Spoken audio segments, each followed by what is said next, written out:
चाप कहानी। बाब हश्तम, धड़कनों का संग। कहा जाता है कि निकाह सिर्फ दो दिलों का नहीं बल्कि दो रूहों का मील होता है।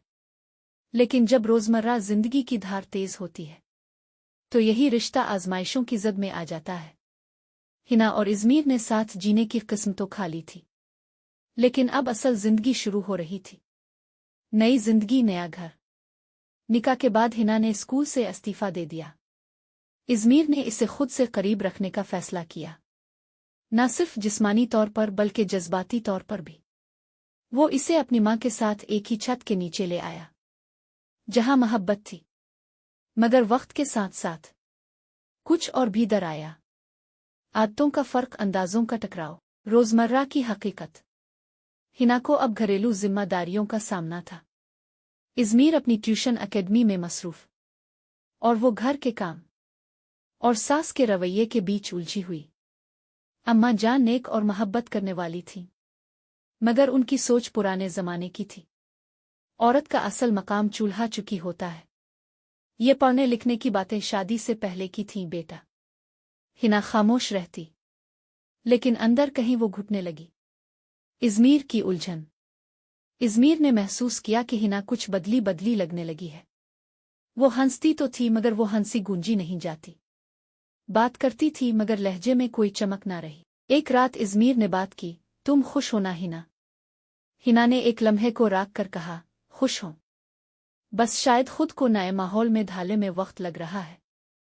इज़मीर ने इसके हाथ पकड़कर कहा, तुम्हें वक्त नहीं, मेरे साथ खिली फिजा चाहिए। मैं चाहता हूं तुम अपनी मर्जी से जियो, अपनी जात ना खो बैठो। पहचान की तलाश। इसी बात पर इज़मीर ने एक दिन हिना के सामने तजवीज़ रखी, एक छोटा सा आर्ट सेंटर खोलो, जहां तुम अपनी पसंद की लड़कियों को सिखाओ, खुद को दोबारा जानो। हिना की आंखों में रोशनी आ गई। क्या वाकई? तुम्हें एतराज नहीं? तुम मेरी बीवी हो, कैद नहीं। मैं तुम्हें पंख देना चाहता हूं, पिंजरा नहीं। ख्वाब की ताबीर। 2 माह के अंदर अंदर हिना ने चापरंगों के नाम से एक छोटा सा आर्ट एंड करतू सेंटर कायम किया, जहां ख्वातीन न सिर्फ मुसव्वरी सकेत बल्कि दिल की बातें भी करती थीं। ये जगह एक छोटा सा दरवाज़ा बन गई, जहां वो सब कुछ जो कभी उनका ही रहा अब रंगों और लफ्ज़ों में ढलने लगा। रिश्ते की नई गहराई। हिना और इज़मीर अब एक दूसरे को बेहतर समझने लगे थे। अब वो सिर्फ मोहब्बत नहीं करते थे, बल्कि एक दूसरे की जगह लेने का हुनर सीख चुके थे। सास भी वक्त के साथ नरम पड़ने लगे, और हिना के सेंटर की मकबूलियत ने सबको फ़ख्र का एहसास दिया। रिश्ते ने अब धड़कन के साथ हम आहंगी सीख ली थी। इख्तिताम बाब।